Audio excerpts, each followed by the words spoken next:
देखिए आज अपन आगे स्टार्ट करते हैं इसको। सेल से रिलेटेड कुछ ग्राफ्स और कॉम्बिनेशन ऑफ जो सेल है सीरीज एंड पैरेलल, फिर दो या दो से ज़्यादा अगर रेजिस्टेंस या जो बल्ब होता है उनका कॉम्बिनेशन, पावर, इलेक्ट्रिक एनर्जी, सब अपन डिस्कस करेंगे।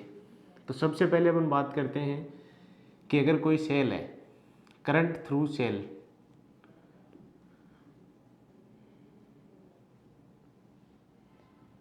देखिए अगर अपन लेते हैं कि एक सेल है, सपोज प्लस माइनस ईएमएफ है इसका, ई इंटरनल रेजिस्टेंस स्मॉल आर है। इसको अगर अपन किसी एक्सटर्नल रेजिस्टेंस के साथ कनेक्ट कर दें, जैसे ये कनेक्ट हो गया, ये कैपिटल आर हो गया।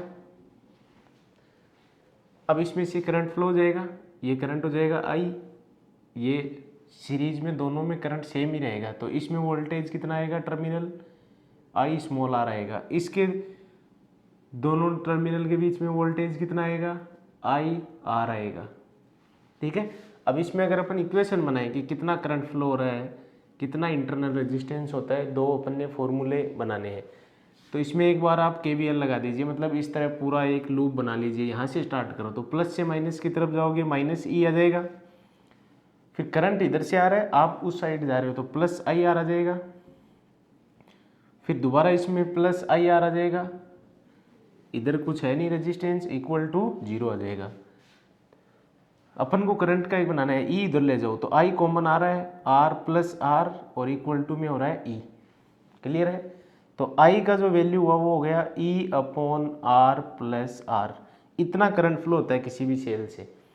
अब आगे अपन चलते हैं, देखो कि अगर इंटरनल रेजिस्टेंस को देखा जाए, करंट की जो वैल्यू देखा जाए, या वोल्टेज का वैल्यू जैसे आपको फाइंड करना है, तो अपन को पता है V equal to I R होता है, टर्मिनल वोल्टेज सेल का। V इक्वल टू क्या होता है, आई आर। तो V इक्वल टू आई कितना होता है सेल से, E upon R plus R हो गया।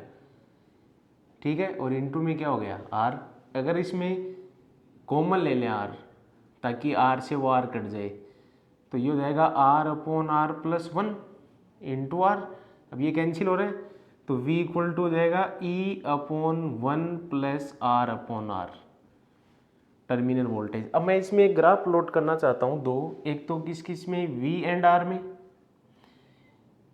ठीक है, E एंड R में, और एक V और I में अपन ग्राफ प्लॉट करना चाहते हैं। तो सबसे पहले अपन देखते हैं इस फॉर्मूले से graph between EMF and resistance.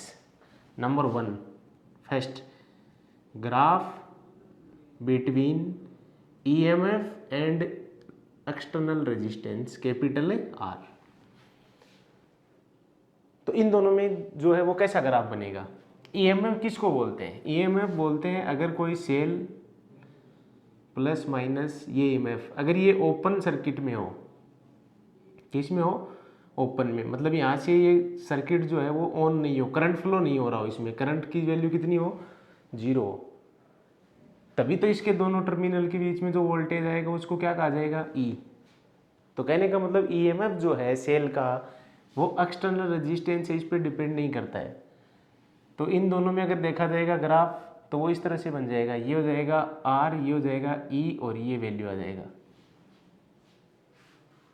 ठीक है। EMF चेंज नहीं होगा इसकी वजह से, क्योंकि अगर आप इसको कनेक्ट कर दोगे, तो कनेक्ट अगर इसको कर दोगे फिर रेजिस्टेंस की वैल्यू चेंज करोगे, जो भी अगर इसको कनेक्ट ही कर दिया तो फिर इसको E नहीं बोला जाएगा, इसको क्या बोला जाएगा, V। तो वो तो अपन बाद में देखते हैं, पहले आप देखिए EMF और R में कैसा ग्राफ प्लॉट होता है। तो वो इस तरह से ग्राफ बनेगा। अब मैं देता हूँ case number 2, graph between terminal voltage and R। अब ये फॉर्मूला इसीलिए मैंने बनाया है, तो इस फॉर्मूले को इसमें बनाया गया है। इसमें अलग अलग मैं वैल्यूज देता हूँ। सपोज सबसे पहले मैंने R की वैल्यू 0 ली, ये वैल्यू मैंने 0 ले ली। अगर मैंने ये वैल्यू 0 ले ली, इसका मतलब यहाँ कोई करंट ही नहीं है। अगर ये करंट ही नहीं है तो इसको V थोड़ी बोला जाएगा, इसको क्या बोला जाएगा, E बोला जाएगा। ठीक है। तो टर्मिनल वोल्टेज तो आएगा ही नहीं। जब आर की वैल्यू 0 है तो टर्मिनल वोल्टेज कहाँ से आएगा, क्योंकि ये क्लोज सर्किट में तो वाई नहीं, इसका मतलब वी का वैल्यू भी कितना है, 0 है। या यहाँ से भी समझ सकते हो आप, अगर समझना चाहो तो थोड़ा सा, कि अगर ये वैल्यू 0 है तो ये तो इनफाइनाइट हो जाएगी। अगर ये इनफाइनाइट हो जाएगी तो इसका मतलब v किसके इक्वल हो जाएगा, 0 के। अब अगर मान लो मैं आपको कहता हूँ कि R के इक्वल है, एक्सटर्नल रेजिस्टेंस इंटरनल रेजिस्टेंस के इक्वल है, तो ये 1 + 1, इसका मतलब v किसके इक्वल हो गया, E/2 के इक्वल हो गया। v किसके इक्वल हो जाएगा, E/2 के इक्वल हो जाएगा। अब अगर मैं आपको कह दूं R इनफाइनाइट है, ये वैल्यू इनफाइनाइट है, अगर R इनफाइनाइट है, इसका मतलब अगर ये इनफाइनाइट है तो ये 0 हो गया।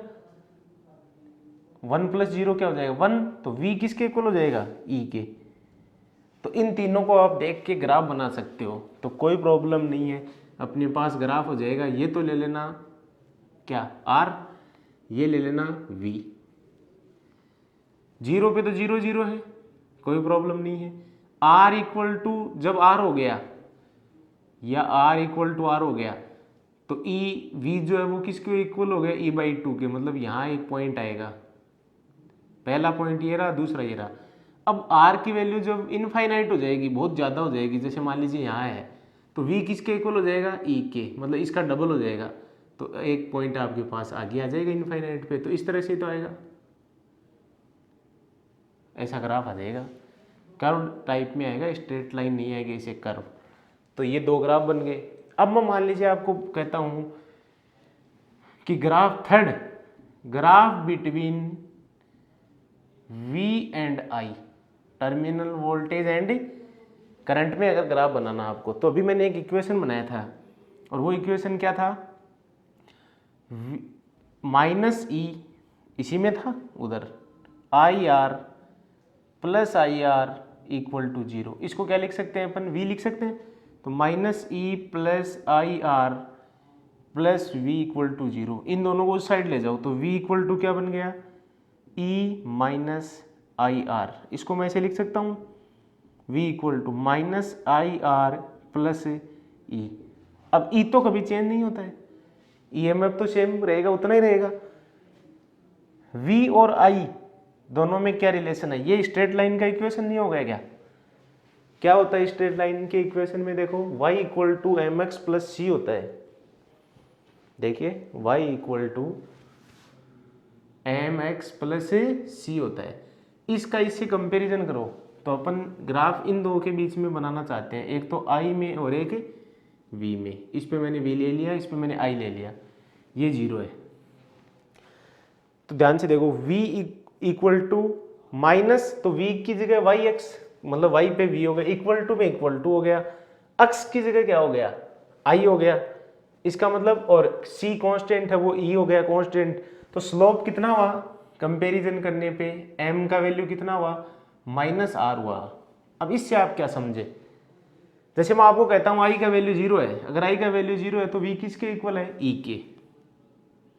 तो पॉइंट आ गया ना एक। अब मैं आपको कहता हूँ स्लोप है वो नेगेटिव है, तो स्लोप नेगेटिव है, इसका मतलब tan थीटा जो है, अगर वो वैल्यू नेगेटिव है तो इसका मतलब थीटा ग्रेटर देन है किससे, 90 से, किस एक्सिस से, x एक्सिस से। तो इस टाइप का ही तो आएगा, ये हो गया स्लोप, ग्रेटर देन हो गया ना 90 से, तो ये बन गया x एक्सिस के साथ, और स्लोप का वैल्यू -r है। तो ये क्वेश्चन भी है कि टर्मिनल वोल्टेज और I में अगर ग्राफ प्लॉट करेंगे तो स्लोप है वो -r के इक्वल होता है, माइनस इंटरनल रेजिस्टेंस के। तो ये 3 ग्राफ मैंने आपको बताए, E एंड R जो इंडिपेंडेंट होता है, E R पे डिपेंड नहीं करता है, ये भी क्वेश्चन है। फिर V and R terminal voltage में इस तरह से करता है, और लास्ट में V एंड I में ग्राफ। तो ये क्वेश्चन पूछ लिए जाते हैं खास तौर से कंपटीशन एग्जाम या बोर्ड, जैसे CBSE बोर्ड है उस टाइप में क्वेश्चन पूछते हैं। अब आगे चलते हैं अपन। अब अपन पढ़ते हैं कि ये जो सिस्टम है, ये जो इलेक्ट्रिक एनर्जी है, इसके बारे में, ये क्या है। इसको हीटिंग इफेक्ट भी बोलते हैं, heat produced in A resistance. जैसे मैंने अभी क्या कहा आपको, ये सेल है, इसका EMF है E, इंटरनल रेजिस्टेंस है R, इसको आप कनेक्ट कर दीजिए किसके साथ, एक्सटर्नल रेजिस्टेंस के साथ कनेक्ट कर दो R। तो होगा क्या, ये मैंने आपको पहले भी कहा था कि यहाँ से मान लीजिए कोई करंट या चार्ज फ्लो हो रहा है, करंट या चार्ज एक ही बात है, तो ये इसमें से फ्लो होके जाएगा, तो ये रेजिस्टेंस अपोज करेगा, क्योंकि रेजिस्टेंस होता है property of conductor which opposes flow of current या फ्लो ऑफ चार्ज या फ्लो ऑफ फ्री इलेक्ट्रॉन्स। तो ये चार्ज इसमें से फ्लो अगर हो रहा है तो ये नहीं होने देगा, इसको अपोज करेगा। अगर ये अपोज करेगा तो रेजिस्टेंस जो है वो ये गर्म होगा कंडक्टर, ठीक है, और गर्म होगा इसका मतलब हीट प्रोड्यूस हो रही है, ये हीटिंग इफेक्ट की तरह हो गया, हीट एच, हीट बाहर निकलेगी या गर्म होगा तो हीट लॉस, एनर्जी लॉस या हीट प्रोड्यूस होगी, ये अपन को फाइंड करनी है। तो क्या होगा, यहाँ से जो चार्ज फ्लो होगा वो ये नहीं होने देगा, अपोज करेगा, तो एनर्जी इसकी कम हो जाएगी। अब इसको इस टर्मिनल से माइनस तक जाना है तो आपको या सेल को वर्क करना पड़ेगा, और वही वर्क एनर्जी या इलेक्ट्रिक एनर्जी के फॉर्म में स्टोर हो जाएगा, अपन ऐसे समझ सकते हैं। अब अगर इसमें से आपने फ्लो करा दिया, जैसे आई करंट आपने इसमें से फ्लो करा दिया, मान लो आई इक्वल टू क्या फॉर्मूला होता है, क्यू बाई टी, मतलब टी टाइम में क्यू चार्ज फ्लो हो रहा है तो आई बोल सकते हैं। तो इसके दोनों टर्मिनल में वोल्टेज कितना आ जाएगा, आई आर, जिसको आप वी बोलोगे, ओम्स लोगे। तो मेरा कहने का मतलब है कि इसमें चार्ज फ्लो कराने के लिए वर्क करना पड़ेगा, वो कितना होगा, वही अपनी इलेक्ट्रिक एनर्जी है। अब वर्क का फॉर्मूला अपने पढ़ा था इलेक्ट्रिक पोटेंशियल में कि पोटेंशियल डिफरेंस इनटू चार्ज, तो work equal to W equal to potential difference कितना हो जाएगा, V इंटू कितने चार्ज फ्लो कराने के लिए है, Q। इसको आप एनर्जी भी बोल सकते हो, यही होती है एनर्जी या electric energy, E equal to QV, ये बेसिक फॉर्मूला होता है एनर्जी का। W बोल दो इसको, चाहे इसको एनर्जी बोल दो, इसका फॉर्मूला होता है QV। अब मैंने कहा I equal to Q by T होता है, I equal to Q by T, तो Q इक्वल टू क्या फॉर्मूला बन जाएगा, आई टी बन जाएगा। क्लियर है, तो इसका एक फॉर्मूला ये भी बन सकता है, आप ऐसे भी लिख सकते हो VIT, या V की जगह IR भी तो लिख सकते हो, तो एक और भी बन सकता है I स्क्वायर RT, या I की जगह V बाई R भी लिख सकते हो, तो V स्क्वायर अपॉन RT। अब ये बहुत इंपॉर्टेंट क्वेश्चन है, ये हीट का या एनर्जी का है। इसको अगर आप यूनिट क्या होगा इसका, जूल, तो अगर इसको जूल क्या कहता है, जूल स्लो, जूल स्लो क्या होता है, जूल स्लो होता है कि जो भी वर्क होगा वो इक्वल होता है JH के, W किसके इक्वल होता है, JH के। तो जैसे इसको आप हीट मान लो, हीट के फॉर्म में लिखना चाहते हो तो ऐसे तो लिखोगे VIT, जूल में लिख रहा हूँ मैं, या I स्क्वायर RT किस में, जूल में, या V स्क्वायर अपॉन RT किस में, जूल में। अगर इसको आपको कैलोरी में लिखना हो इसी हीट को या एनर्जी को, तो कैसे लिखोगे, VIT अपॉन 4.18, अब कैलोरी हो गए। या इसको लिखोगे तो कैसे लिखोगे, I स्क्वायर RT अपॉन 4.2, ये भी अब कैलोरी बन गया। और इसको लिखोगे तो V square upon R into T, ये भी कैलोरी में बन गया, और 4.2 है ही, तो ऐसे भी लिख सकते हो, ऐसे भी लिख सकते हो। ये जूल में है, ये कैलोरी में है, क्योंकि 1 कैलोरी किसके इक्वल होता है, 4.186 जूल के इक्वल होता है। जूल कांस्टेंट की वैल्यू होती है इक्विवेलेंट की। तो अब देखो आगे क्वेश्चन आता है कई बार कि हीट जो है, या मान लीजिए एक रोड है जिसे अपन पानी गर्म कर रहे हैं, तो वो किस किस पे डिपेंड करेगा, पानी का टेम्परेचर हीट पे करेगा। हीट किस किस पे करेगी, करंट पे भी करती है फॉर गिवन रेजिस्टेंस, रेजिस्टेंस के भी डायरेक्टली प्रोपोर्शनल होती है फॉर गिवन करंट, टाइम के भी डायरेक्टली प्रोपोर्शनल होती है फॉर गिवन करंट, आर के इन्वर्सली प्रोपोर्शनल भी होती है फॉर गिवन वोल्टेज। तो वो आप देखोगे कि किस किस पे डिपेंड करता है। अब आगे बढ़ते हैं अपन, ये बहुत इंपॉर्टेंट क्वेश्चन बना इसमें। अब आगे आप देखोगे तो मैं आपको बता दूं, इलेक्ट्रिक एनर्जी जो है किसी भी सर्किट में, कोई भी अप्लायंस है तो उसमें इलेक्ट्रिक एनर्जी से इलेक्ट्रिक पावर बनेगा, electric power, electric power, power का मतलब रेट ऑफ वर्क या रेट ऑफ एनर्जी। तो P इक्वल टू या तो E बाई टी लिख दो या W बाई टी लिख दो, एक ही बात है। इसका यूनिट होता है वाट, और कमर्शियल यूनिट होता है horse power, HP 746 watt. 1 horse power equal to 746 watt हो जाएगा। जूल पर सेकंड भी तो लिख सकते हो आप इसको, जूल पर सेकंड, इसी को तो बोलते हैं वाट। तो ये हो गया। अब इसके फॉर्मूले आप चाहो उतने बना लो। जैसे एक तो मैंने कहा था VIT है, तो VI बचेगा, T से T कट जाएगा। एक I² R भी है, एक V²/R भी है। अब जैसा आपको कोई क्वेश्चन मिला है उसके अकॉर्डिंग लो। मोस्टली अपन इसका यूज में लेते हैं। क्यों लेते हैं ये भी मैं आपको बताता हूँ। पहले मैं आपको बताता हूँ, इसमें थोड़ा और आगे अपन सोल्व करना चाहते हैं कि अपन जो मेन जो यूनिट लेते हैं यूज में वो होता है 1 kWh।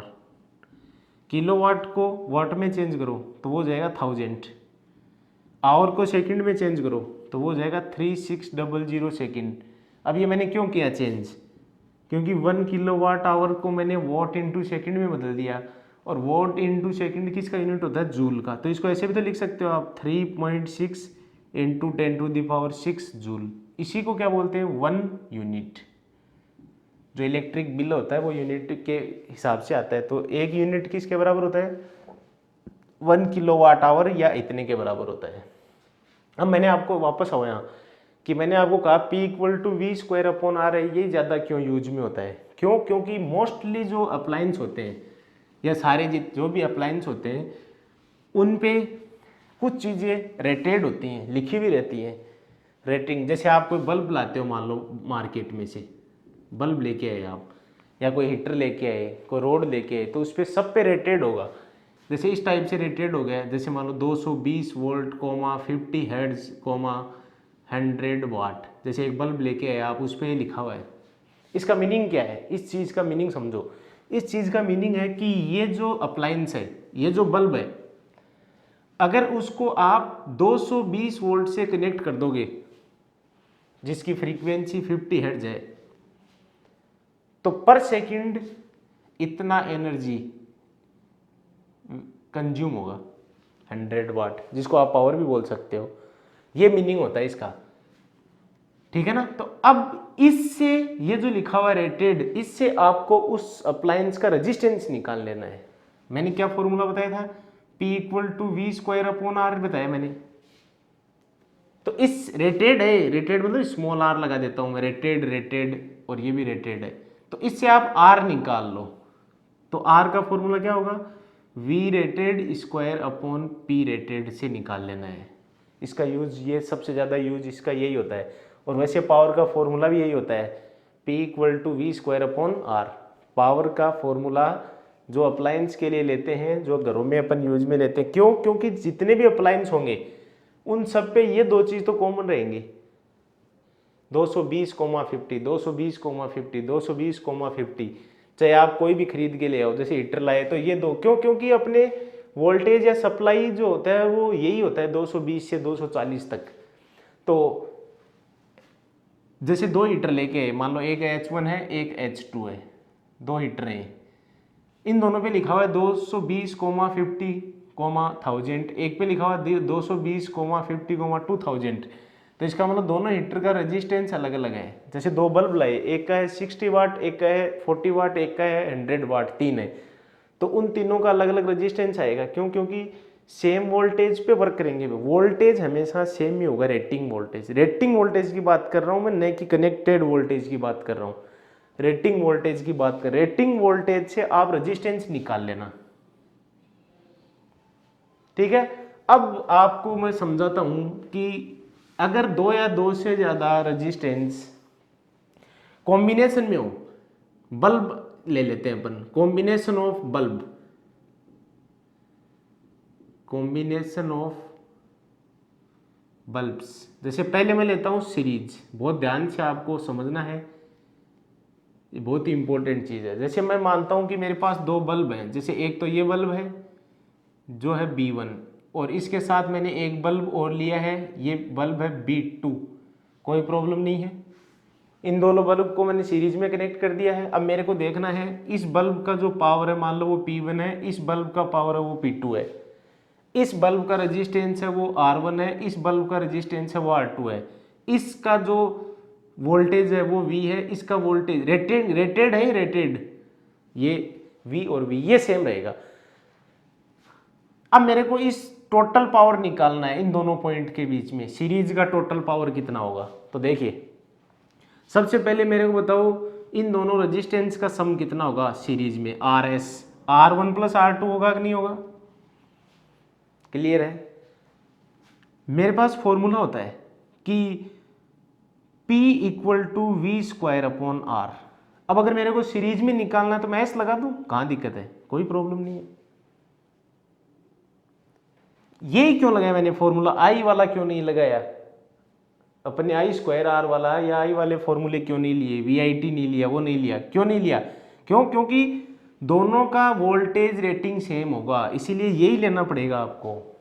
आई का तो अपन को पता ही नहीं है, तो ये आपने फॉर्मूला ले लिया। अब RS की जगह RS की वैल्यू पुट कर दो आप, तो PS series V square upon क्या लिख सकते हो यहाँ, R1 प्लस R2 लिख सकते हो। उल्टा करके लिखो इसको, तो 1/PS equal to R1 plus R2 upon V square. अब ये दोनों के अपॉन में आएगा, तो 1/PS equal to R1 upon V square plus R2 upon V square. ये किसका पावर हो गया? इसका हो गया। और ये किसका पावर हो गया? ये इसका पावर हो गया। तो 1/PS किसके इक्वल हो जाएगा? 1/P1 plus 1/P2। उल्टा हो गया ना, R1 अपॉन वी स्क्वायर को 1/P1 लिखना पड़ेगा। तो ये आपको ध्यान रखना है कि अगर दो या दो से ज़्यादा बल्ब या रेजिस्टेंस या अप्लायंसेज सीरीज में कनेक्ट होते हैं तो पावर टोटल इतना होगा। अगर आगे और भी है तो प्लस 1/P3 चलेगा। अब जो मेन चीज़ आएगी वो आएगी कि अगर दो बल्ब आपने ले लिए, दो बल्ब में एक बल्ब पे लिखा हुआ है 220,50,60 वाट, सपोज एक बल्ब पे लिखा हुआ है 220,50,100 वाट। जैसे मैं दो की बात करता हूँ, अब इन दोनों में कौन सा बल्ब, जैसे एक ये रहा एक ये रहा, ये मान लो 60 का है P1 पावर वाला, ये P2 वाला है, इन दोनों में ज़्यादा ब्राइटनेस या ज़्यादा ग्लो, मोर ग्लो कौन सा करेगा? तो ये कंसेप्ट समझो आप। कैसे कि ये तो है बल्ब B1, ये है वो बल्ब B2, एक B2 है एक B1 है। इसको आपने कनेक्ट कर दिया किसी भी वोल्टेज से, कोई प्रॉब्लम नहीं है। जैसे 100 से कर दिया, 200 से कर दिया, वो आपकी मर्जी है। तो दोनों में करंट आएगा वो सेम आएगा। अब वापस सीरीज वाले कंसेप्ट पे चले जाओ आप, करंट सेम आएगा। अब पावर कैसे निकालें? पावर के तो आपके पास कई फॉर्मूले हैं, VI भी है, I स्क्वायर R भी है और V स्क्वायर अपॉन R भी है। तो कंजम जो पावर कंज्यूम हुआ है, कंज्यूम्ड पावर PC, रेटेड नहीं, रेटेड से तो आप केवल रेजिस्टेंस निकालोगे, रेटेड से केवल रेजिस्टेंस निकाला जाएगा इस फॉर्मूले से। इससे केवल क्या निकालोगे? रेजिस्टेंस। क्यों? क्योंकि V सेम वोल्टेज के लिए बनाए जाते हैं जितने भी अप्लायंस बनाए जाते हैं। तो आपने रेजिस्टेंस इससे निकाल लिया। अब वापस इधर आ जाना है। अब I स्क्वायर R फॉर्मूला लेना आपको। ये क्यों लेना है? क्योंकि सीरीज में I सेम होता है, देखो यहाँ लिखा हुआ है, इसलिए आप यही लोगे। अब V स्क्वायर अपॉन R मत ले लेना, VI मत ले लेना। I सेम रहता है, इसका मतलब P कंज्यूम्ड किसके डायरेक्टली प्रोपोर्शनल हो गया? रेजिस्टेंस के। तो इसका मतलब यही तो हुआ, जो रेजिस्टेंस ज्यादा होगा, जो रेजिस्टेंस हाई होगा, उसका कंज्यूम्ड पावर भी तो PC भी तो हाई होगा। और जो जितना पावर ज्यादा कंज्यूम करेगा उतना ही उसका ब्राइटनेस ज्यादा होगा। ये फिक्स होता है, ये आप ध्यान रखना हमेशा कि ब्राइटनेस जो है वो डायरेक्टली प्रोपोर्शनल या इक्वल होती है PC के कंज्यूम्ड पावर के, कंजम्पशन के, पावर कंजम्पशन के। अब मेरे को तो ये आंसर नहीं मिला मेरे को भी कि इन दोनों में से कौन सा ज्यादा ग्लो करेगा, किसकी ब्राइटनेस ज्यादा होगी। तो ब्राइटनेस उसकी ज्यादा होगी, ब्राइटनेस उसकी ज्यादा होगी जिसका PC ज्यादा है। PC ज्यादा, कंजम्पशन पावर उसका ज्यादा जिसका रेजिस्टेंस ज्यादा है। और रेजिस्टेंस किसका ज्यादा? जिस पे रेटेड पावर कम है। R किसका ज्यादा?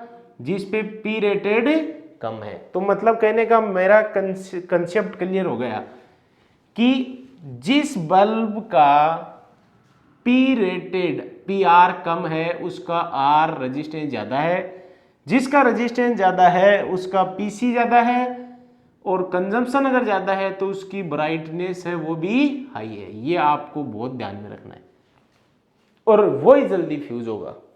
जो पावर ज़्यादा कंज्यूम करेगा वही जल्दी फ्यूज होता है सीरीज में। अब आ जाओ अपने कॉम्बिनेशन ऑफ पैरेलल में, सिंपल सा है। तो अपन को कॉम्बिनेशन ऑफ पैरेलल में समझना है। सबसे पहले तो देखो पैरेलल कॉम्बिनेशन कि दो बल्ब ले लो, जैसे एक ये बल्ब ले लिया अपन ने B1, एक इसके साथ कनेक्ट कर दो B2, ये लो, ये हो गया। अब ध्यान दीजिए इसका रेजिस्टेंस तो इस पे रेटेड पावर है वो P1 है इसकी, और इसकी पावर है वो P2 है। वोल्टेज तो वही रहेगा, रेटिंग वोल्टेज तो सेम रहेगा, अप्लायंस सारे सेम वोल्टेज के लिए बनाए जाते हैं। रेजिस्टेंस इसका R1 और इसका रेजिस्टेंस R2 आपने कनेक्ट कर दिए। अब आगे समझो, तो मैं क्या लिखूं, ऐसे लिख दूं 1/R equal to 1/R1 plus 1/R2। Clear है? अरे पैरेलल में यही तो होता है, इसको P लगा दो चाहे पैरेलल, सबको V से मल्टीप्लाई कर दो, V स्क्वायर से। ये क्यों किया? क्योंकि अपन को पावर का फॉर्मूला पता होता है V स्क्वायर अपॉन R, तो ये तो मेरे को बनाना ही पड़ेगा। अब ये तो क्या हो गया, V स्क्वायर अपॉन R, तो P हो गया पावर इन पैरेलल। ये क्या हो गया, ये फर्स्ट वाले का पावर हो गया, ये सेकंड का हो गया। क्लियर हो गया? तो पैरेलल में पावर होता है total P1 plus P2 plus P3। अब आगे कंसेप्ट समझना है कि किसका ब्राइटनेस ज्यादा किसका कम। तो वापस आ जाओ, दो बल्ब है मान लो, एक बल्ब पे लिखा हुआ है 220 वोल्ट 50 हर्ट्ज 60 वाट, एक बल्ब पे लिखा हुआ है 220 50 हर्ट्ज 100 वाट। अब आपको समझना है ज्यादा कौन सा ग्लो करेगा, तो दोनों किस में कनेक्ट करने हैं, पैरेलल में। पैरेलल में क्या सेम होता है, वोल्टेज, इसीलिए अपने घरों में जितने भी कनेक्शन होते हैं वो पैरेलल में रहते हैं ताकि वोल्टेज सेम रहे, तो V सेम रहेगा। अब ऐसा फॉर्मूला लगाओ पावर का जिसमें V सेम V आ जाए, तो P equal to V square upon R होता है ऐसा। तो ये हो गया power consumption, PC equal to V square upon R। V अगर सेम बता रहे हो इसका मतलब पावर कंजम्पशन इनवर्सली प्रोपोर्शनल है किसके, रेजिस्टेंस से। अब मैंने अभी थोड़ी देर पहले क्या बताया था, PC इक्वल होता है ब्राइटनेस के, तो वो तो कंसेप्ट यहां भी रहेगा। तो जिसका PC ज्यादा होगा उसका ब्राइटनेस ज्यादा होगा। PC ज्यादा किसका होगा, जिसका रेजिस्टेंस कम होगा। रेजिस्टेंस कम किसका होगा, जिसका, यहां पर ने फॉर्मूला लिखा था अभी, दोबारा लिख देता हूं मैं, P equal to V square upon R, rated की बात कर रहा हूं मैं। तो देखो ब्राइटनेस उसका हाई होगा, ज्यादा होगा जिसका PC ज्यादा होगा, कंजप्शन ऑफ पावर उसका ज्यादा होगा जिसका रेजिस्टेंस कम होगा, रेजिस्टेंस उसका कम होगा जिसका P रेटेड ज्यादा होगा। तो कहने का मतलब अगर P रेटेड हाई है तो R लो है। जैसे ये बल्ब 100 ये 60, तो ये हाई है तो इसका R लो है। अगर R लो है तो PC हाई है, और अगर PC हाई है तो ब्राइटनेस भी उसकी हाई है। तो पैरेलल में उस बल्ब की ब्राइटनेस ज्यादा होगी जो ज्यादा पावर का है, रेटेड पावर जिसकी ज्यादा है वो ज्यादा ग्लो करेगा। और इसीलिए पैरेलल में ज्यादा वाट वाला, ज्यादा वाटेज वाला है वो ज्यादा ग्लो करता है, वही जल्दी फ्यूज होता है। तो ये कंसेप्ट होता है किस चीज का। अपन ने देखा कि ग्राफ कैसे प्लॉट होते हैं, कैसे वेरिएशन होता है आर का, वोल्टेज का, ईएमएफ के साथ, करंट के साथ, कैसे इलेक्ट्रिक एनर्जी फाइंड किया जाता है, कैसे पावर फाइंड किया जाता है, कैसे सीरीज में कॉम्बिनेशन करते हैं, कैसे पैरेलल में करते हैं। Joule's law, Joule's effect, heating effect of Joule इसी का नाम होता है। तो ये बहुत इंपॉर्टेंट टॉपिक था जो मैंने आपके साथ डिस्कस किया है। कोई भी एग्जाम हो कंपटीशन की या 12th की या बोर्ड की, सब में इससे रिलेटेड क्वेश्चन आते हैं और डेली लाइफ से रिलेटेड है, ये सबसे इंपॉर्टेंट चीज है इसकी। अब अपन की कोई सर्किट का सपोज एफिशिएंसी निकालना है, सीबीएसई में इससे रिलेटेड भी क्वेश्चन है कि एफिशिएंसी कैसे निकाली जाए। ईटा जिसको बोलते हैं, एफिशिएंसी का फॉर्मूला होता है कि आउटपुट कितना दे रहा है वो आपको, आउटपुट पावर P आउटपुट, और इनपुट पावर कितना था इनटू 100, तो परसेंट में आ जाएगा वैल्यू। आउटपुट कितना मिल रहा है वो, इनपुट आप उसको कितना दे रहे हो वो, और इनटू इसको किससे मल्टीप्लाई कर दो 100 से, तो वो परसेंटेज में आ जाएगा। तो ये एफिशिएंसी भी फाइंड कर सकते हो, किसी भी सर्किट का एफिशिएंसी हो गए। दूसरी चीज लास्ट, हाँ देखिए अब लास्ट में इसमें fuse, electric fuse. Electric fuse वो डिवाइस होती है जो किसी भी अप्लायंस को डैमेज होने से अपन को बचाएगी, प्रोटेक्ट करेगी। एक होता है एमसीबी, एक होता है फ्यूज। एमसीबी होता है इलेक्ट्रोमैग्नेटिक इंडक्शन पे बेस्ड, और फ्यूज वो है हीटिंग इफेक्ट पे। तो फ्यूज उस सब्सटेंस का बनाया जाएगा जिसका resistivity high, rho high and melting point low. और ऐसा जो सब्सटेंस होता है वो एलॉयज होती है, मेटल नहीं होती है, एलॉय होंगी। तो ये मिक्स मेटल का अपन बनाएंगे जिसका रेजिस्टिविटी हाई हो, मेल्टिंग पॉइंट लो हो। ये कंपटीशन का क्वेश्चन हो गया बस।